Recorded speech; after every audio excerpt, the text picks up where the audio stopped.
Hey, what's the deal? Miss your boy Tag from Pro Wrestling Tag. You know what I mean? As of this recording, it is 6:44 p.m. December 31st, 2025. But the upload time to this is actually New Year's Day, January 1st, 2026. Now, I mean, I want to say to everyone, have a happy new New Year. You know what I mean? I hope, blessings and such happen to everyone for this year. Today's the first day of 2026. You know what I mean? And I'm going to come with something a little different.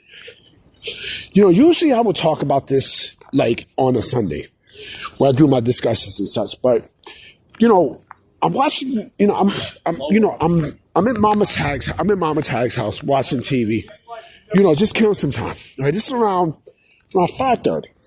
Right? Yeah, around 5, no, actually around 5 o'clock. 5 o'clock or 5:30, one of the two. So we're flipping channels, and I see an episode of Dark Side of the Ring, right? And they were talking about Gino Hernandez, right?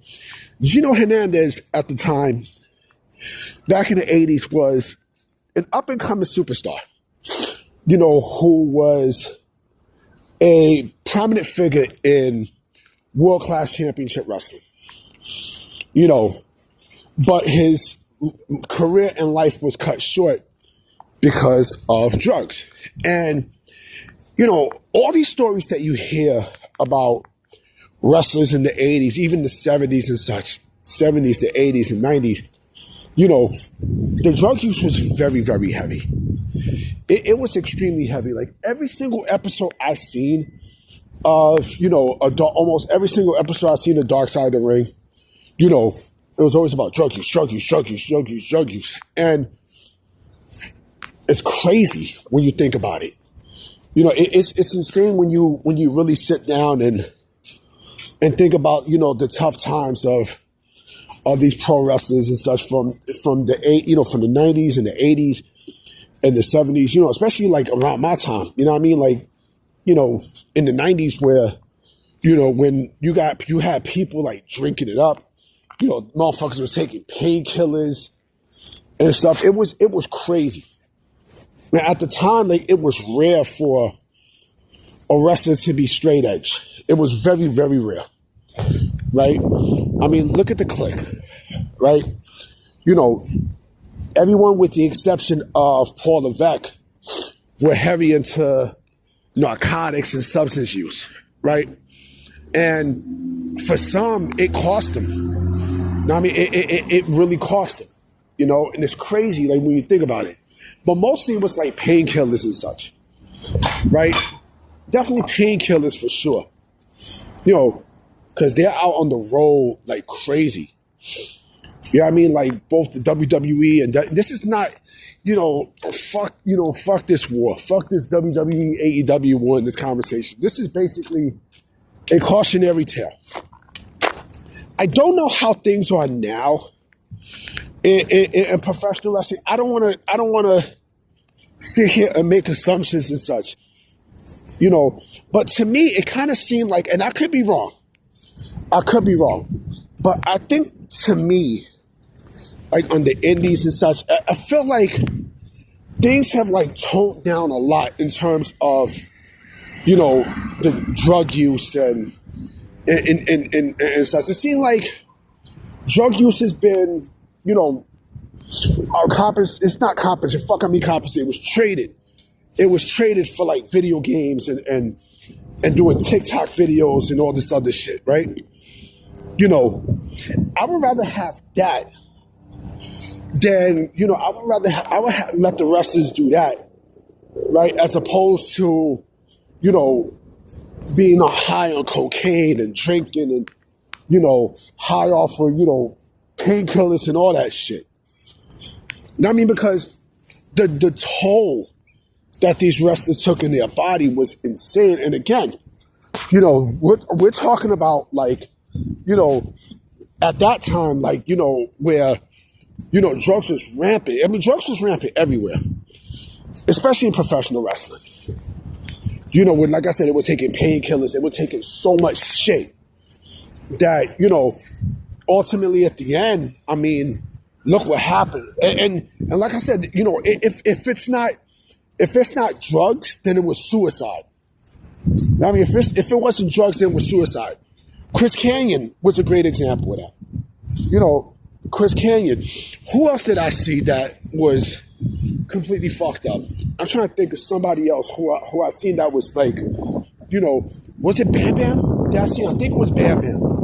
I think it was Bam Bam Bigelow. I think it was. I'm not absolutely sure, but I know like they pulled the plug on somebody. It was just a fucked up sight to see. It was really, really sad to see. And, my heart goes out to these families. I mean, to me, the most tragic wrestling family, hands down, it's not even the Hart family. It's the Atkinson family.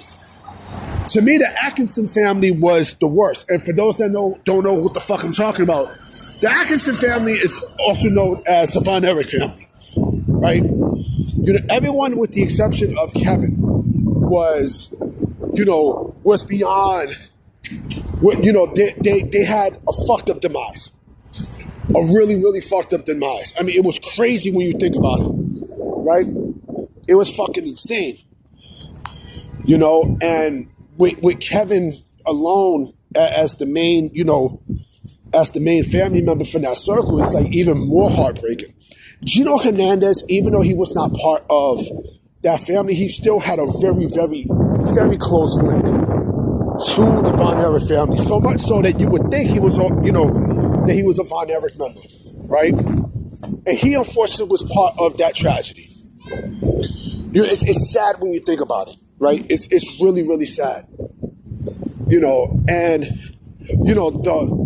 If you also want to put, the Hart family in that too. But the Hart family, there were really no heavy drug use. No, actually, I think it was, yeah. Because painkillers, you know what I mean? Like, look what happened to British Bulldogs. Look what happened to, Brian Pillman. Even though Brian Pillman was not an actual member of the Hart Foundation, the Hart family, he had, a close link to that family. I mean, he had a real close link to it. And then what also hurts my heart too is, seeing how your former idols wound up at the end. You know what I mean? It's really, really sad. Look at Lex Luger. Look at what's his name? Larry Fowle, aka Lex Luger. Look at him. You know what I'm saying? Look at him. Look how fucked. Look what happened to him at the end, right? Look what happened to Vader, right? Look what happened to all these guys, right? It's fucked up. I mean, it's really fucked up what you see. I mean, let's go even a little bit present time. I mean, Jeff Hardy. Jeff Hardy. It's like a lot of these people, at that point, right? They couldn't get their shit together. They couldn't get their life together, And I know I'll rip on the indies, and I don't really rip on the indies. I just rip on, the way how people perceive how the smaller wrestlers, are kind of like larger than life to the bigger wrestlers. But there's one thing I will give credit with them towards.